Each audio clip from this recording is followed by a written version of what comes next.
ગળદેવનો મેળો. શું નામ છે? ગળદેવનો મેળો. આ પણ પ્રચલિત આદિવાસી સમાજનો એક પ્રખ્યાત મેળો છે. સાહેબ શું વિશેષતા છે? તો અહીંયા તમે જોઈ શકો છો, આ જે માંચડો છે, આ માંચડો બાંધેલો છે કંઈક. ત્યાં એક આડી લાકડી છે એ લગાવેલી છે, અને આ લાકડીના એક છેડે તમે જોશો ને તો એક માણસ છે. ઓકે, આ માણસને આ રીતના લટકાવવામાં આવે છે. સાહેબ આવું તો કેમ કરવામાં આવે છે? સાહેબ એની કંઈક બાધા છે. શું છે? એની કંઈક બાધા છે. હવે જોઈએ આપણે આ ગળદેવનો મેળો શું કહેવા માંગે છે અને કેવી આવી પ્રથા છે. તો દાહોદ વિસ્તારના આ આદિવાસીનો મેળો છે ગળદેવનો મેળો. કોઈ બાળક શરીરે ગળતું હોય, ગળતું દેટ્સ મીન્સ કે પાતળું થતું હોય, સમજી શકો છો કે અશક્તિ ટાઈપનું ગળતું હોય, તો તેના માતા પિતા બાળકની બીમારી દૂર કરવા ગળદેવની બાધા રાખે છે. બાધા રાખનાર 5 દિવસ ઘરની બહાર રહીને પોતાના શરીરે શું કરે છે? હળદર ચોપડે છે. બાધા રાખનાર છે ને એ 5 દિવસ ઘરની બહાર રહીને પોતાના શરીર ઉપર શું ચોપડે છે? હળદર ચોપડે છે. આવી આખી એમની પ્રથા છે.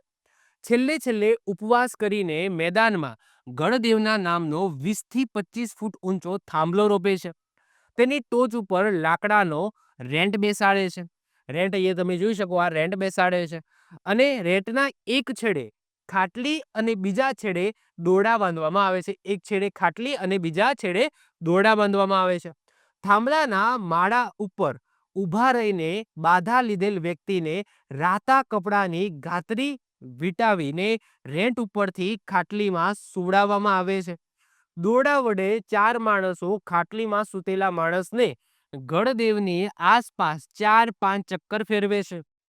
ત્યારબાદ ગણદેવના સ્તંભના થડમાં બકરાનો ભોગ આપી માણસને નીચે ઉતારી લે છે. આ પ્રસંગે બધા રાખેલ માણસો વારાફરતી ઢોલના અવાજ સાથે બાધા રાખેલ માણસો વારાફરતી ઢોલના અવાજ સાથે બાધા માનતા છોડે છે અને મેળાનો આનંદ માણે છે. તો આવી એક પ્રથા છે જે તમને કહેવામાં જોવા મળશે, ગણદેવના મેળાની અંદર જોવા મળશે. તો અહીંયા તમે જોઈ શકો છો, આ માંચડો છે, અહીંયા ખાટલો છે. ઓકે, આ ખાટલો અહીંયા છે, અહીંયા એના ઉપર આ લાકડી છે, આ રીતના લાકડી છે, અહીંયા માણસ છે એ આ રીતના બાંધેલો છે જેની બાધા છે, અને અહીંયા એક દોરડું છે. આ દોરડાને આ રીતના ફેરવવામાં આવે છે જેનાથી આ ચક્કર ફરશે. તો આ એક કહેવાય છે કે ગળદેવની 4-5 ચક્કર આ રીતના ફેરવવામાં આવે છે. એના પછી બલિ આપવામાં આવે છે બકરાની, અને એના પછી આ રીતના બાધા છે એ છૂટે છે. તો આ એક પ્રથા તમે કહી શકો, આ એક મેળો તમે કહી શકો.